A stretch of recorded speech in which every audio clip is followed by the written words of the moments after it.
What's up, mob? Hey, so wow, we have had some crazy stuff with Leigh Diffy, Ricky Carmichael, and now Racer X and P. Davey come in with their spin and they're slandering Daniel Blair, and it's disgusting. I'm going to show you exactly how they do it. Real quick, I'm going to run through the sponsors. You guys know Nano Extreme. Email me your address, but please do it in a concise form. Name, address, and email so I can just copy and paste it. I got thousands of these and it just saves me some time. So check out Coach Rob's YouTube. He just did a great interview with Daniel Blair, all about his career. Nothing about this stuff, but he did a really good interview about how he got where he is now. Ride Strapped. Get your free Cooksy shirts over at ridestrap.com. Precision Transport. If you're shipping anything, hit up pretransport.com. And Alias MX gear. They've partnered with Nano Extreme. So if you buy a set of Alias gear before March 15th, you will get 2 bottles of the 3-ounce Nano Extreme with your gear so you can look good and be pain-free. You need people like me so you can point your fucking fingers and say, that's the bad guy. So approximately 2 years ago, just under 2 years ago, Daniel Blair stepped away from the broadcast booth. There was a bunch of politics. I came out with a video featuring RC, brought up a lot of the issues. There was far more than I brought up in that video, but I at least wanted people to know that there was some dirty dealings, and Daniel Blair didn't just leave the broadcast booth. He was pushed out. So now with almost 2 years passing, the guys at Feld were like, yeah, hey, Daniel Blair was with us for 7 years on Race Day Live. Let's bring him back, have him on the show. It'll be a lot of fun, right? These knuckleheads were so insecure that they didn't want Daniel to call races because he would have made Ricky and Leigh look bad because he's so much better at it than them. So they said, oh, he can come on, but no calling of races. And, Feld's in a tough spot because they just, they didn't know that they were going to have this big issue or pushback from NBC. Not allowed to do commentary. And I'm like, what? What do you mean? I questioned the strategy. I said, this is not good for the fans. This is not good for Justin and Adam. They'll get killed for this. It's a normal guest. I said, she said it wasn't our side. And he said, oh, no. This was my call. And he admitted that on the Gypsy Pod, I took a shot at their partner and it was his call. There would be no commentary. I told him there's no way I'm doing that. They try to do their typical corporate spin. Oh, no, it's just 3 minutes just for you to promote your Supercross University. When in reality, that was what they settled on. Okay, they probably went to NBC and said, well, we already asked him. He drove out. They said, okay, but no commentating. That's what they settled on. And Daniel's like, you know what? Screw you guys. I have kept your secrets quiet for long enough. I have walked away and just taken it. And now you're going to nitpick me on a Race Day Live appearance with Adam and Justin Brayton. And the fans were going to notice this. We absolutely were going to notice this. And we're going to crucify those two guys. They were going to get a beating. And Daniel Blair's a good dude. He doesn't want Adam Cincerillo and Justin Brayton to get beat up for running him off of Race Day Live when, it's not their call. But at the same time, they're the public faces. So they're the ones that would have faced that. So good on Daniel for protecting his buddies and doing it the right way and just completely stepping away from it. It's funny, I don't want to take credit. I don't want to be like Steve Mathis, be like, oh, I did this.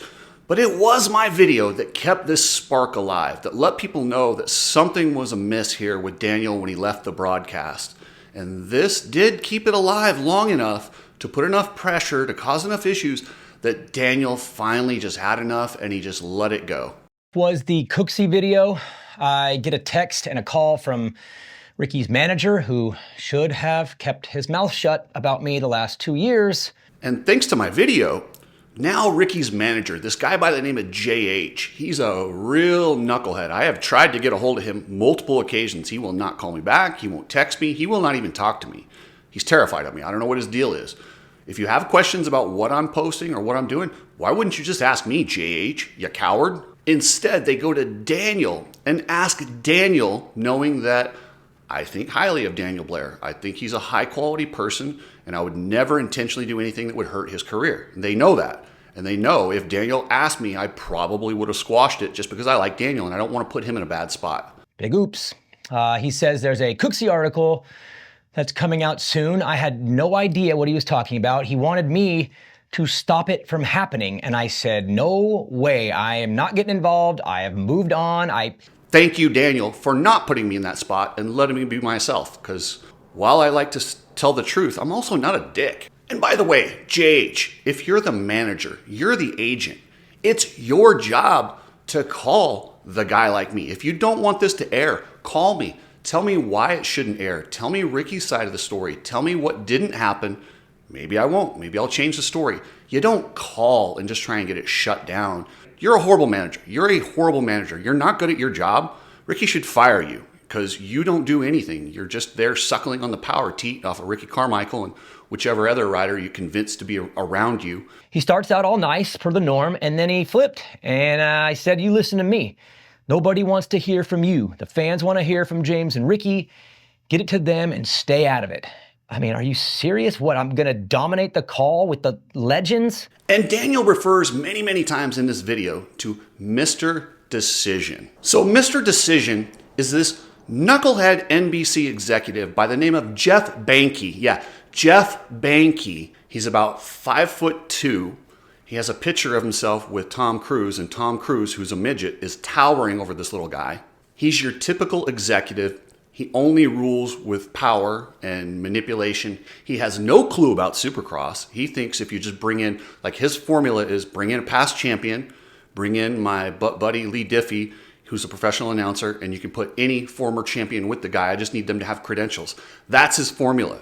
He didn't even understand that this sport's different. We don't do that. We are very, very core. We want our people to know the sport, believe in the sport, and give us authenticity. And he totally missed that. He's not good at his job. And the way he tried to manipulate Daniel and intimidate him and tell him, you don't know, don't you dare talk over Ricky and James. Like, have you ever listened to Daniel? He does not do that at all. His 100% job, and he's so good at throwing it to them and letting them run with it. That's what Daniel does best. If he ever watched the broadcasts, which he clearly doesn't, he would know he has the perfect guy to do that in this sport that we respect. So this is all happening in the 2023 season when Daniel Blair was supposed to be the primary guy in the booth. Well, they split it, so now he's trying to earn his way to get that spot primarily. That's his goal. That's what Daniel wanted, and that's what Daniel felt like he was working towards. So after Daytona, Mr. Decision Maker, Jeff Benhke, you knucklehead, brings Daniel to Charlotte to go over film, and really, all they really wanted to do was break it to him softly that he's getting demoted. It was unbelievable, but he was so nice. I mean, I get there. He was so nice. He gave me a tour, we had lunch, and then the film study, and admitted he hadn't watched it. We were going to watch together, and I'm thinking that's a weird way to do it, but okay. Even the Houston thing was in there. He complimented me on the Houston opener and bashed Ricky a little bit. And I'm thinking to myself, he starts with, I'm out of the booth at Charlotte. He said Weege and Leigh had paid their dues, but I hadn't. He says, I needed someone who can explain the playoffs the best. And I'm like, he was clueless. It was obvious he wasn't watching, especially watching me. I mean, every reason he gave me was ridiculous. And I could tell that there was some frustration. He was getting a little bothered. And then he implied that I was too green to handle something tragic like a fatality. I have been laid out on that track countless times. I have broken myself in half. By telling Daniel that Weege and Leigh had paid their dues, I'm not sure what he meant by that. Because Daniel paid his dues. He's done so many shows. He's been on Race Day Live for years. He has worked very hard and earned that spot. He was not handed anything. He was not gifted the spot like some other people, like, I don't know, Ricky Carmichael. Ricky Carmichael didn't pay his dues.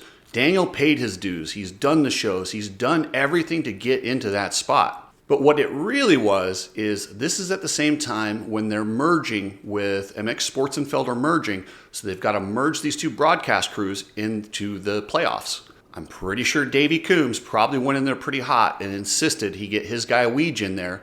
And Mr. Decision Maker here, Jeff whatever his name is, doesn't want to give up his butt buddy in Leigh Diffy. So the only guy that goes, let's pick on Daniel because he's small and young and we can push him around. He says, I needed someone who can explain the playoffs the best. And I'm like, he was clueless. It was obvious he wasn't watching, especially watching me.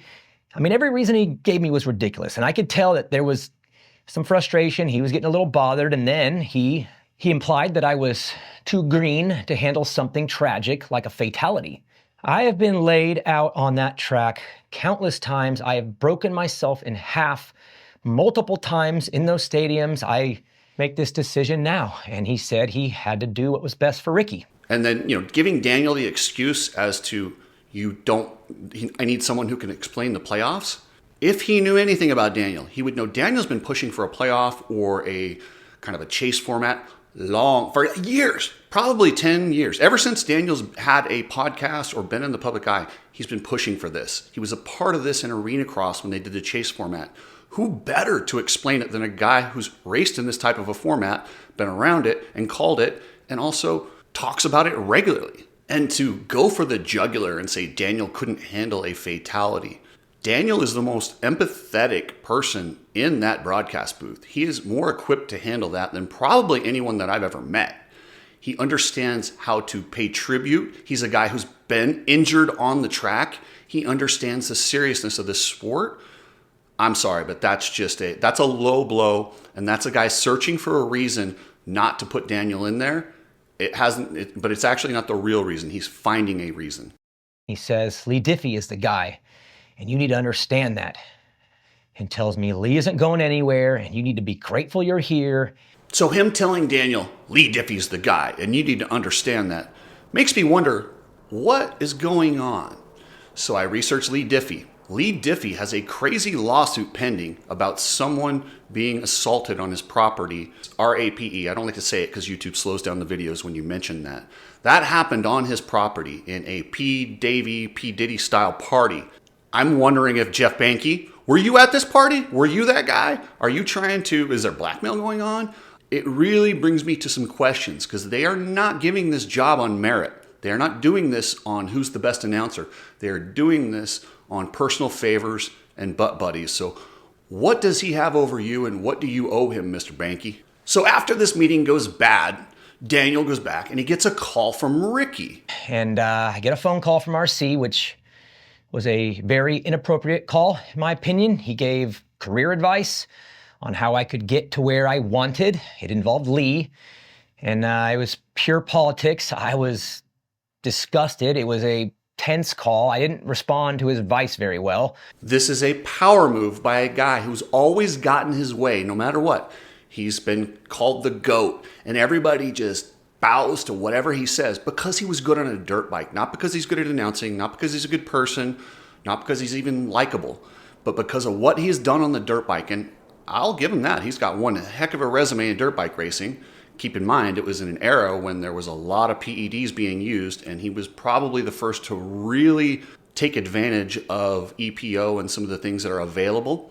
I don't have proof. That's allegedly. Those are things that are around the pits, so that isn't alleged, but I'm pretty sure it's pretty accurate. So while you can say he's got the best resume ever, it was in an era when he was the first to really take advantage of a loophole in the rules with no drug testing. And this whole deal has been a setup. They have wanted Daniel out and wanted Leigh in from the second. Once they decided they were going to do six rounds for Daniel in 2023, Leigh was going to get 6. Ricky had decided, no, I want Leigh full time for whatever the reason. I don't know. Like I said, maybe Ricky's the guy at that party that's being sued. I don't know what the deal is there, but there's some sort of a reason that Ricky and Jeff Benhke want Leigh Diffy in there. Despite any sort of announcing performance, that's the guy they want in there. And for Leigh, having a bad relationship with Daniel, freaking out on him over the Todd Harris comment, because Todd Harris is an amazing announcer, and the fact that Daniel said that and it hurt Leigh's ego, come on. But so Daniel's not friends with this guy. So they tell Daniel to redo his delivery before the Oakland Supercross. The night before, tell him, be like Leigh Diffy. Be more of an announcer. We're tired. You can't be, who you are. You got to be an announcer. And he tried. He tried his hardest. And then to get a call from Leigh Diffy 20 minutes before, that's almost like a mind. Like you're trying to get in the zone to get on TV. It's very nerve-wracking. And now you got this guy who you don't like, who is a threat, who doesn't like you, giving you advice. Jeez, that's uncomfortable. Right before the night show, about 20, 30 minutes before, I get a text from Leigh in a group text. So we weren't friends. We were barely colleagues. I mean, he had to have known or been involved in the sit-down with me and RC and Bondo, but he overstepped bad. He's not my coach. He's not our coach. He's not the producer. It's not his place. And again, imagine if I did that. And then they asked me to be less me and more of a broadcaster. It's a terrible show. It was the worst one ever for me. I mean, go back and watch it. I hate even saying that, but it was empty, it was hollow, it was flat, and I tried so hard to do what they asked, and it just sucked. And the fact that Leigh did it in a group text shows you he had ill will. If he had really wanted to help Daniel, he would text Daniel directly. He wouldn't add people on to see, oh, look, see, I'm trying to help him. It's a complete manipulation. This is office politics at its worst. And after this Oakland show, they thought they were setting up Daniel to look bad. And that's how I believe that that's actually true. I believe they were trying to set up Daniel to look bad so Leigh would make sure, oh, we got to put Leigh in there full time. He's so much better. Daniel can't do what Leigh can do. Because, yeah, he can't do exactly what Leigh can do. Leigh is a different type of announcer. Everyone has to be their own person. So let's set him up. Let's get him out of there. But it backfired. Everybody hated Ricky. They didn't care. Everyone knew Daniel was just doing his thing. But it actually exposed Ricky more than Daniel. And man, Ricky was mad. I needed fans to support us. It was always about us. And they destroyed RC online and not me. And I had seen him get some smoke before, but not this bad. The fans were tagging us together. DB's the man. RC gotta go. And so the next event is Arlington Supercross. Nobody has talked to Daniel since Oakland. Nobody has said a word to him. He has not talked to Ricky. Clearly there's some awkwardness, right? They run into each other on the track walk. Daniel's doing his Blair's breakdown. He's standing right there filming. Walks up to me on my show. It was the first time I spoke to him since Oakland, and the first time since the fans really, really ripped into him. And he was with a bunch of VIPs on a tour, and I was thinking it was gonna be good. He's funny. LCQ jokes, they were funny. I never had an issue with those. I actually reminded people that I actually raced. Some didn't even know that I raced, and that's fine, but this was different. There was people around, and he smacked me up pretty good. I tried to soften it up. I played back. I made the boat joke, but he made two bad jokes, and he called me the fan's toy. So if you see a guy filming, common courtesy is you walk around them. I don't care if it's VIPs, or you walk up, introduce yourself, say, hey, Daniel, these are VIPs, make a couple jokes, and you say, all right, we'll get off this jump and let you finish, Daniel, because that's what a true professional does. The fact that he actually stood there, planted himself there, and made Daniel leave shows you the alpha, the I'm better than you, I matter and you don't attitude that Ricky was displaying. It's very obvious. It's not just ball busting like Racer X would like to make you think, and that's Racer X covering up, because that's what they do. They cover up. So at some point during this, there's an interview where Daniel goes to Charlotte and interviews in front of the decision makers, Jeff Benhke, and some other decision makers. And I poured my heart out, and I hit them from every angle, why I was meant to be in that chair. I shared my vision for the future, and they said I was their guy. They called me the voice of Supercross, which he said it in person and in text. He tells them why he wants to be in the booth, what it means to him, what he can do, how hard he's working, and how he wants the sport to grow. All the things that we really want out of our announcers. We want them to care about the sport as much as we do, and Daniel does, and that's what we could all see, and that's why we all liked him. And they could see it in this meeting, and they called him the voice of Supercross. They called me the voice of Supercross, which Racer X spun that. Davey Coombs, this is borderline slander in what Davey Coombs did, saying that Daniel left because he couldn't be the sole voice of Supercross. That is a lie, and that is not true, and Davey knows better, and he did that on purpose. They're trying to discredit Daniel as much as possible, and that was the first thing in that article that really, I was wondering how they would cover this up, because that's what Racer X is. They're a spin machine. In addition to that, in Racerhead, Davey Coombs tries to say how Ricky's a good person. He's just joking around. He didn't really mean it. Completely covering his ass. It's not true. We all see it's not true. Yet these guys just will not back off the narratives. And they're trying to spin Daniel as this guy who wanted it all and he didn't get it, so he quit. That's the key word. They keep using the word quit. He used it multiple times in Racerhead. And then I also noticed Wygant, Michael Lindsay, and these other guys that are part of that system, they're all using the word, oh, Daniel quit. He didn't quit. He left the broadcast. He was pushed out of the broadcast. But the fact that they all use that same trigger word, that just shows you they're very much like, mainstream media. They want to spin a narrative, so let's all use the same word, quit, quit, quit. And, let's lead that Daniel's selfish and that Daniel wanted it all for himself, which is not true. It's slander. I mean, I'll tell you what, when he was deciding to quit, it wouldn't make me quit. That's what I'm going to say. It doesn't make me quit. Yeah. And the obvious, just blatant defending of Ricky Carmichael just made me want to puke. That it's almost like he's actively working on being nice. Like the guy, he goes out of his way to text me during the week and how's the family and ask about things on weekends. Like we have real combos about parenting and kids. Like it's way beyond just. That's not who the guy is. He's not a good guy. They know he's not a good guy. They know the things that he's done. But it's this weird system that I can't believe people just support this system, and people read it on Racer X and they, oh, yeah, Davy's a good guy. He supports motocross. No. They are very, very concerned about the look of the TV package because they're negotiating a $200 million a year deal for entertainment rights to the sport. That's why Davy Coombs is putting the spin on it. He's trying to protect his money. Keep in mind, none of the riders get this money. This is money directly to MX Sports and Feld. They don't get any of this. So why on earth would we want to participate in that? Now, if you want to give the riders a profit sharing on this entertainment dollars, maybe we can care about it. Maybe we can, spin it a little bit to get the dollars. But right now, for you greedy bastards to just slander Daniel Blair because you're working on a TV deal, screw you guys. Normally, they're not real direct with these narratives. I would not be surprised if they had a meeting and said, hey, these are the things that we have to say. This is how we navigate this, and fed it to Weege. I'm fine with Weege. Weege does what he needs to do. He's playing this dirty broadcasting game, and he's going to say whatever he has to get in the booth. And good for Weege. He makes no bones about it. That's what he is. He's a broadcaster playing the game, and if he has to say Ricky's a nice guy and to get his position, that's what Weege does. I don't think I've ever heard Weege say, oh yeah, I'm a great guy. I never play in these games.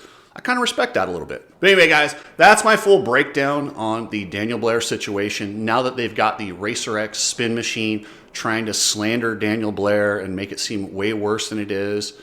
I'm glad Daniel came out and told his side of the story. And there's so much truth to it. And the fact that they're lying about it and pretending and covering, it just proves how much more accurate Daniel was. It was probably 10 times worse than what he told us. So, and remember, all members are entered to win the Cooper Webb helmet. We'll be giving that away at the end of March. So if you are a member, you are automatically signed up for the drawing. I'll pick a random member and you will get that Cooper Webb